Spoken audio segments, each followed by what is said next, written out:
નમસ્કાર વિદ્યાર્થી મિત્રો, આપણે ધોરણ 12 વિષય ગુજરાતીમાં આજે આપણે વિભાગ સી વ્યાકરણ વિભાગ જે પેપરમાં પૂછાય છે 20 ગુણ, તે વ્યાકરણ વિભાગને આપણે હવે સમજવાનો પ્રયત્ન કરવાનો છે, જેમાં સૌથી પહેલો ટોપિક આવે છે સમાનાર્થી શબ્દ.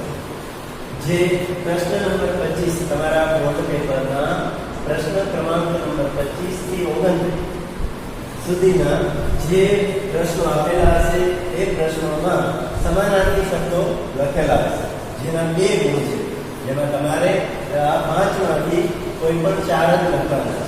એ 4 ના તમને 2 ગુણ, એટલે કે એક શબ્દનો અડધો માર્ક મળવાનો છે, અને એ રીતે 4 શબ્દ સાચા સામે લખી દો એટલે તમને પૂરા 2 ગુણ મળી શકે.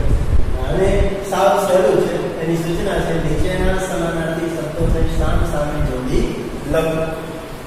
હવે તમારે સમાનાર્થી શબ્દો યાદ કરવાના નથી યાદ કરીને ગોખવાના, ફક્ત જે તમારા પેપરમાં આ રીતે આપેલું હશે તો એમાંથી આ જે 5-6 શબ્દો જે આપેલા છે, 5 શબ્દો, એ 5 શબ્દોને એની સામે કયો સમાનાર્થી શબ્દ આવે એ મૂકવાનો છે. એટલે જોઈએ તો આ રીતના સૌથી પહેલા જો 25માં પ્રશ્ન તરીકે આપેલું છે પડ્યું પહેરો પૂર્ણ, ચોકીદારી અંશ રૂપમાં, ધરતી તુલના શેરી, સરખામણી મોહલો રખેવાડી, ગોત્ર અવની પૃથ્વી, આવું તમારા પેપરમાં છપાયેલું છે. હવે આ શબ્દોને આ જે શબ્દો છે એ સીધા તમારે તમારી ઉત્તરવહીમાં 25માં જ્યાં ક્રમે પહોંચો તમારા 2 વિભાગ લખાઈ જાય, પછી વિભાગ સી શરૂ કરો વ્યાકરણ, અને 25મો પ્રશ્ન લખવાનો શરૂ કરો, એટલે 25, 26, 27, 29 આ રીતે ક્રમમાં જે આપેલી લાઈન એ લખી જ નાખવાનું સીધી.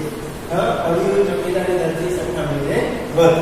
હવે આપણે શું કરવાનું, તો બસ એના સમાનાર્થી શબ્દો કયા છે એ શોધી અને સામે લખવાના છે.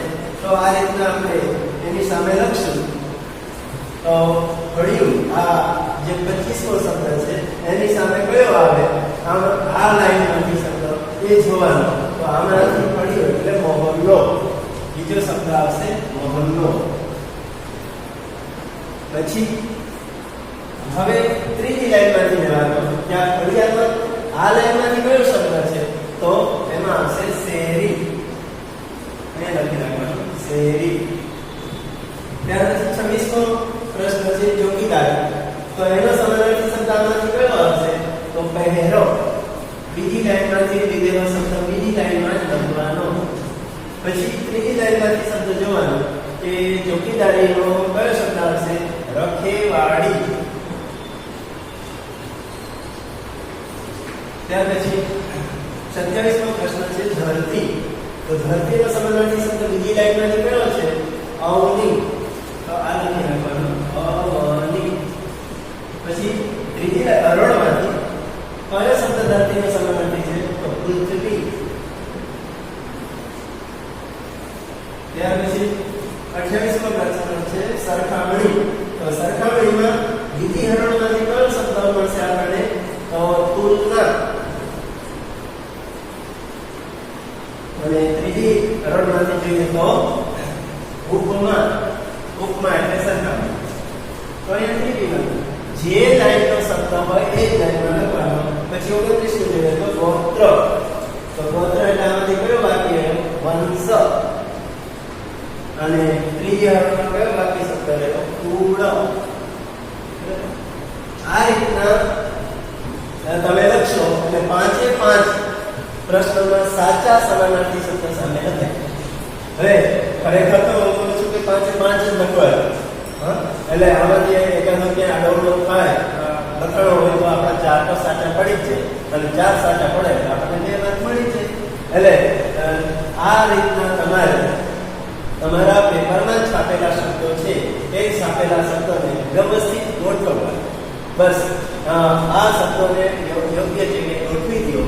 4 શબ્દોને એના 2 માર્ક એટલે આપણે તો 5 ગોઠવી દો, પણ એક ઓપ્શન વધારે ભલે કઈ વાંધો નહીં. આ રીતના 4 શબ્દોને ગોઠવતા આપણને પૂરા 2 માર્ક મળે છે, અને એ મળશે જ.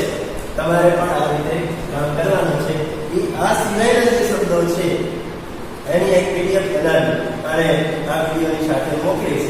એટલે તમે એ PDF માંથી બીજા સમાનાર્થી શબ્દોનું વાંચન કરજો, અભ્યાસ કરજો.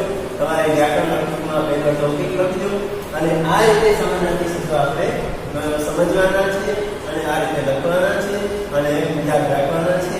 પરીક્ષા માટે પણ આ રીતે તૈયારી કરવાની છે. All the best.